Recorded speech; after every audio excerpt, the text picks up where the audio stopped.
Olá, nós somos estudantes do segundo período de Pedagogia do ISERD, Instituto Superior de Educação do Rio de Janeiro, e nós preparamos um documentário sobre mães atípicas do ISERD.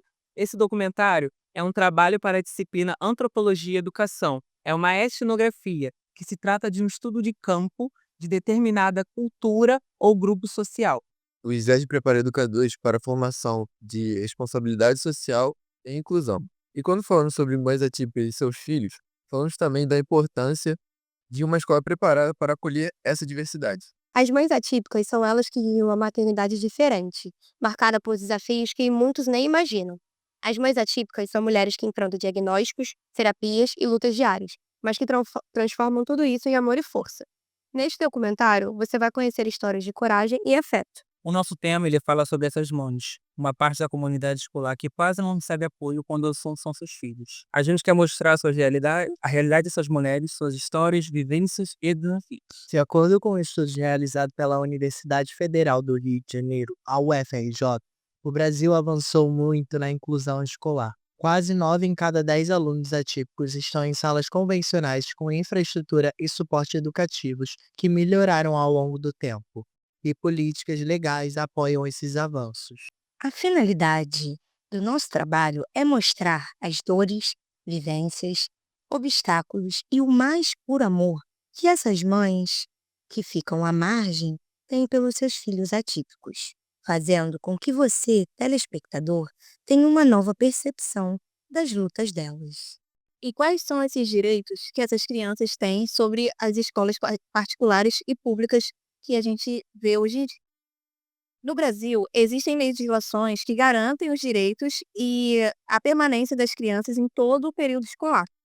E aí, essas leis são a Lei Brasileira de Inclusão, é a LBI, o Estatuto da Criança e do Adolescente, Lei de Diretrizes e Bases da Educação Nacional, Lei Berenice Piana e a Lei 14.254 de 2021, que estabelece que precisa ter um acompanhamento integral para os educandos com dislexia, TDAH ou outros transtornos de aprendizagem. Que iniciamos o nosso documentário.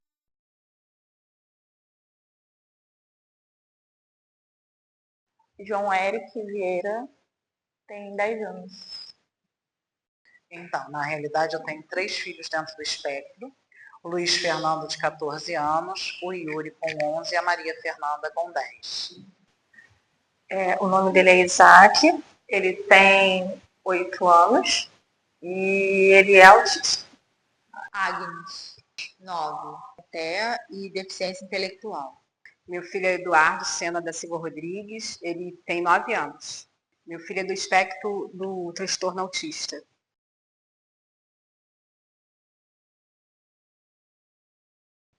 O meu, ele tem o TEA, o TOD e o TDAH. Ele tem esses 3.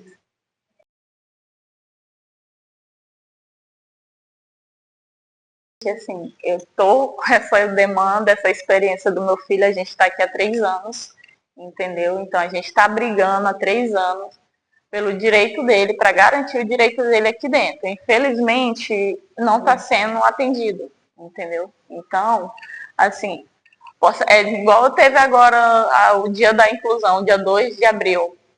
Ele, como uma criança típica, ele era para ter sido convidado. Ele não foi convidado, eu nem fui informada. Eu fiquei sabendo pela rede social.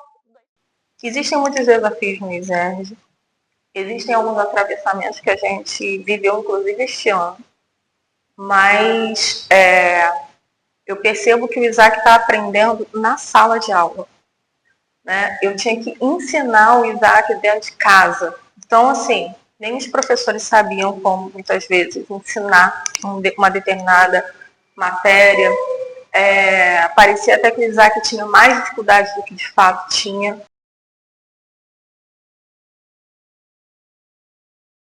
Escolhi ISERD mais por referência mesmo, né? O pessoal falava muito que era uma escola boa, escola de qualidade, isso, aquilo, outro, e aí eu fiz a inscrição. Na realidade, eles foram sorteados, né, em referência à FAETEC, acreditando no ensino que a FAETEC propaga. E quando eu descobri o ISERD por ter a creche, a minha menina veio primeiro da creche, hoje está no final dos anos iniciais. O Yuri entrou nos anos iniciais, no primeiro ano, e o Luiz Fernando tem 2 anos que entrou nos anos finais. Então, acreditando que a educação, e por eles terem um setor inclusivo, que esse trabalho fosse desenvolvido de uma melhor forma.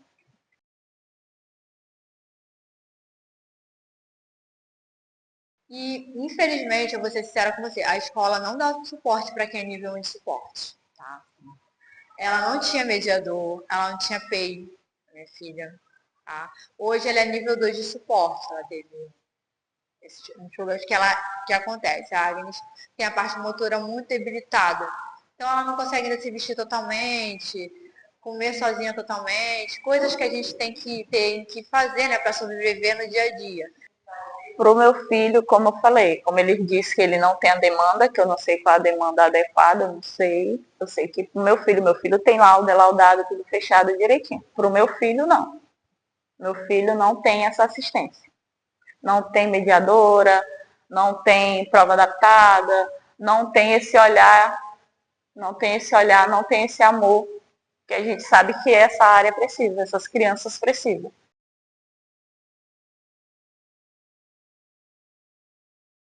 Então, até o momento, não que eu tenha tido conhecimento. Eu estava em sala de aula, até o meu colega também viu, né? Presenciou, meus colegas de sala, estavam me ligando várias vezes. Acho que tinha 4 números de telefone me ligando ao mesmo tempo, só faltava o Cláudio Castro me ligando. Para eu, que eu não estava dando conta com meu filho. Mas por quê? Eles não sabem usar a estratégia. Não adianta ficar um monte de gente em cima do garoto, ficar gritando, que vai ser pior. Tem que saber usar a estratégia. Aí eu tive que ir lá, acalmar. Ele estava agressivo, estava querendo até me machucar. Aí eu tive que manter a frieza, a calma. E falar, Eduardo, vamos lá pro pátio, tem uns amiguinhos jogando bola. Aí convenci ele a sair da sala para ir brincar com os amiguinhos lá fora. Ninguém conseguiu fazer isso. Uma coisa tão simples.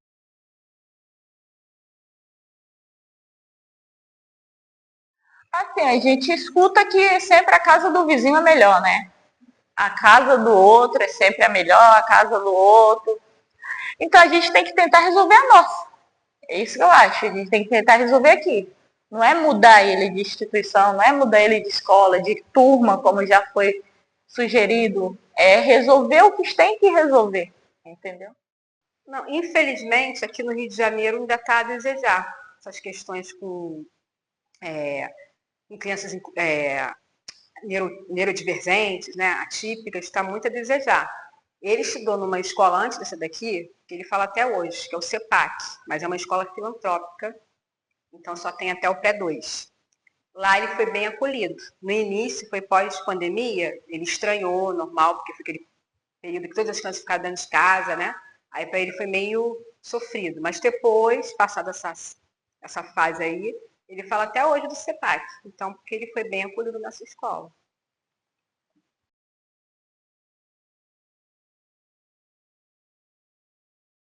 Eu acho que é isso, a gente ter mais voz, entendeu? Principalmente os anos iniciais, principalmente as crianças atípicas de suporte 1 e 2, que eles dizem que não tem tanta demanda, porque se o médico lauda, não é à toa, entendeu? Não é à toa. Se a gente já tem um diagnóstico, já tem essa vida corrida, a gente já tem que saber lidar com o diagnóstico, a gente já tem que saber lidar com tantas coisas, e aí a escola onde a gente chega, que é pra gente ser acolhida, que é pra gente ter aquele todo apoio, isso, aquilo, outro, a gente não tem, fica difícil, entendeu? A gente teria que ter realmente mais voz, mais reunião, mais coisa, mas que funcionasse também. Não adianta ter um setor de inclusão, ter uma coisa, que o teu filho está laudado, essas coisas e tudo, e não funciona na prática. Ele tem que funcionar na prática, é tanto que o IBGE está aí.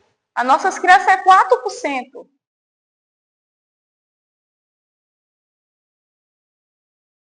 Ele é muito inteligente, tá? Ele te pega, ele te leva na lábia. Aí ele diz assim, mas você não pode fazer isso comigo que eu tenho TDAH. Eu disse, oi? Isso com 4 para 5 anos. Acabado de começar a falar. Ele não falava, mas ele dominava o ambiente todo. O que ele não falava, ele fazia. Aí, quando ele começou a falar, minha filha, ele só encaixou o A com B. Ele encaixou direitinho. Ele brinca de... Menina, ele ama Lego. O Lego dele tá tudo no Ceará. Então ele encaixou A com B. Quando ele encaixou A com B, já era. Tu perde no debate com ele facinho. Quando ele, tipo assim, se ele ficar confortável com você, também tem isso. Se ele não ficar confortável com você, ele não vai falar nada.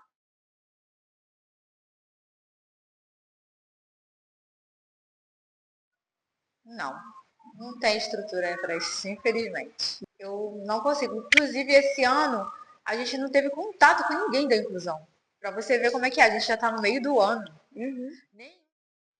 Então, é como eu falei, eu vejo que os profissionais, eles são muito bons, mas a partir do momento que não tem concurso público, não tem o número de profissionais necessário, esse trabalho ele termina se perdendo.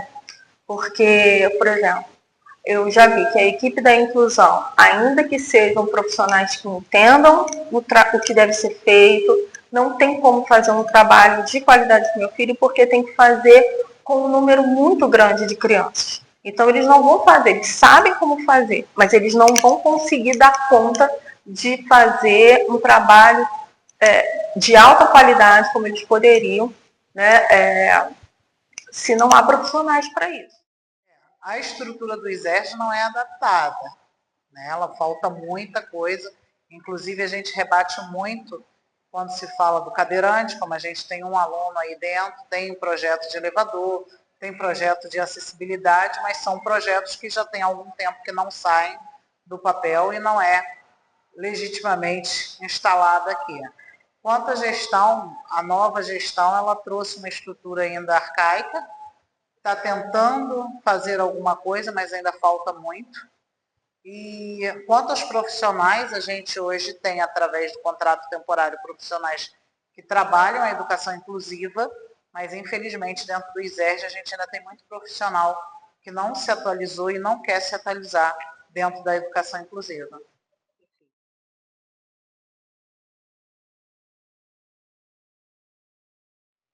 Então, eu acho que o Yuri, por ser gordinho, né, e é sem filtro para falar as coisas, ele acaba, de alguma forma, sendo excluído, né? Não vou falar nem o bullying em si, mas ele não participa de todas as coisas.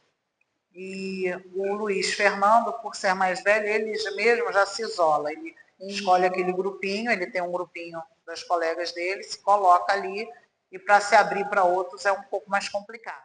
Então, ele já sofreu alguns tipos de bullying, devido à questão dele ficar nervoso, não saber verbalizar na hora que fica nervoso, né? Se desregula. Aí ele sentiu assim que ficou um pouco excluído pelos amiguinhos por causa de em casa também os pais não explicarem que tem as diferenças, né? Tem criança que é assim, tem uma personalidade assim, devido aos transtornos também age de outra maneira. Aí ele se sentiu um pouco excluído, mas depois com o tempo foi fazendo amizade. Permanece amizade até hoje.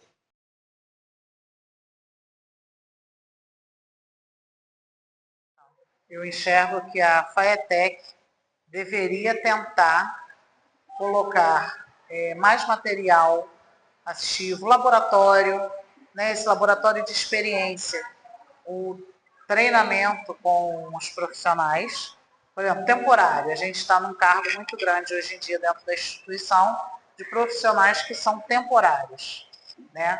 Então, esse temporário, quando chega, ele tem uma bagagem, muitas vezes, que não está tão ativa dentro da inclusão. Então, esse profissional deveria passar para conhecer o processo dentro da instituição, passar pelo setor de inclusão, ter maiores informações sobre aquele aluno. Esse aluno deveria ter um espaço de aproximação dentro das matérias, né?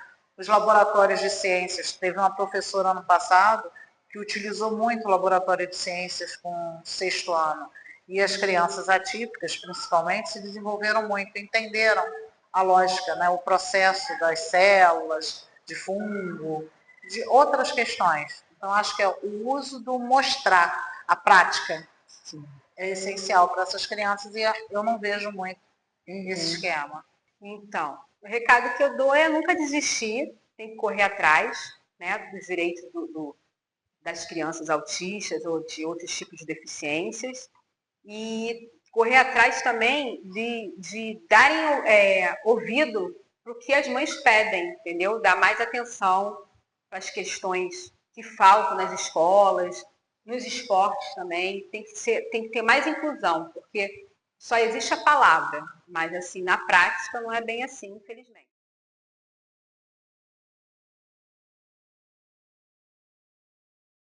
Gente, não é fácil. Não é fácil. Não é fácil, mas também não é o fim do mundo. Entendeu? Com muito amor, muita dedicação. Muito amor, muita dedicação. Sabedoria principalmente, porque a gente não chega a lugar nenhum sem sabedoria. Entendeu? E tipo assim, se você não ama seu filho, não espera que a sociedade vai amar, não.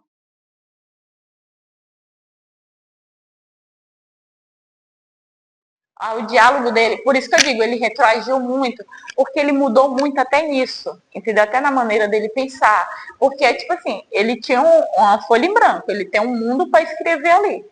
Então ele tinha muito sonho, muitas coisas, só que a gente vai batendo com muitas barreiras e ele, como criança, ele não está sabendo lidar. Só isso. E aí vai destruindo, vai matando o sonho da criança. Entendeu? Hoje em dia o Eric não fala mais.